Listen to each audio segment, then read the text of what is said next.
Background noise இருக்கும், கொஞ்சம் adjust பண்ணிக்கோங்க.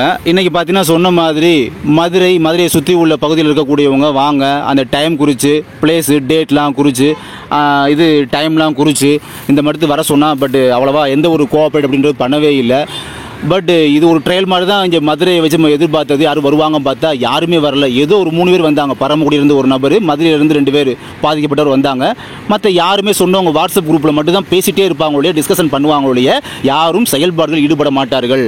இது ஆக்சுவலாக என்ன பிளான் போட்டதுன்னா, அந்த நம்ம சொன்ன பிளேஸில் பார்த்தீங்கன்னா எக்கோ பார்க்கில் ஒரு டேபிள்லாம் போட்டு பல ரிப்போர்ட்டர்ஸை சொல்லி வச்சுருந்தேன்.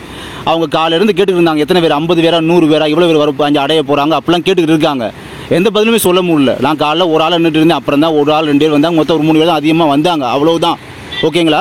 அப்படி இருக்கும்போது அப்புறம் ஒரே ஒரு ரிப்போர்ட் மட்டும் போதும் சொல்லி புதிய தலைமுறை ரிப்போர்ட்டரை வர சொல்லி அவங்களோட சொல்லி பேசியிருக்கோம். இந்த வீடியோ பார்த்தீங்கன்னா அவங்களுடைய புதிய தலைமுறை யூடியூப் சேனல் மற்றும் அவங்களுடைய புதிய தலைமுறை சேனல்லையும் போட சொல்லியிருக்கோம்.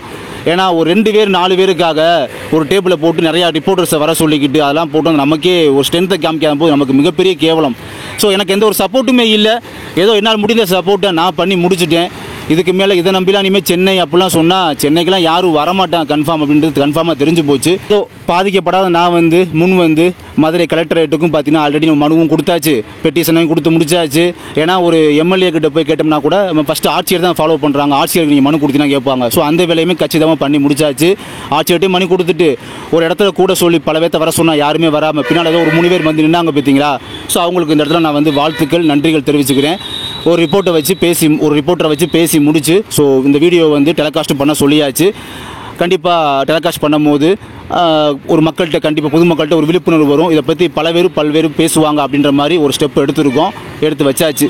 மைக்கில் பேசுகிறதுக்கு பிஃபோராக ஜஸ்ட் ட்ரையல் மாதிரி ஒரு டேக் மாதிரி எடுத்து பார்த்தோம். அந்த ட்ரையல் டேக்குமே பார்த்தீங்கன்னா இந்த வீடியோ எண்டில் அட்டாச் பண்ணியிருக்கேன், பார்த்துக்கோங்க. நன்றி, வணக்கம்.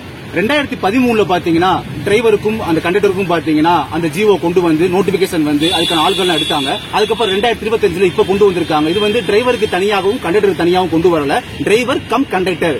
சோ அப்ப டிரைவர் லைசன்ஸும் கண்டக்டர் லைசன்ஸ் 2 லைசன்ஸ் இருந்தா மட்டும்தான் இதுக்கு அப்ளை பண்ணணும் அப்படின்ற மாதிரி இருக்கு. இதை பாத்தீங்கன்னா பல லட்சக்கணக்கான நபர்கள் பாதிக்கப்பட்டிருக்காங்க.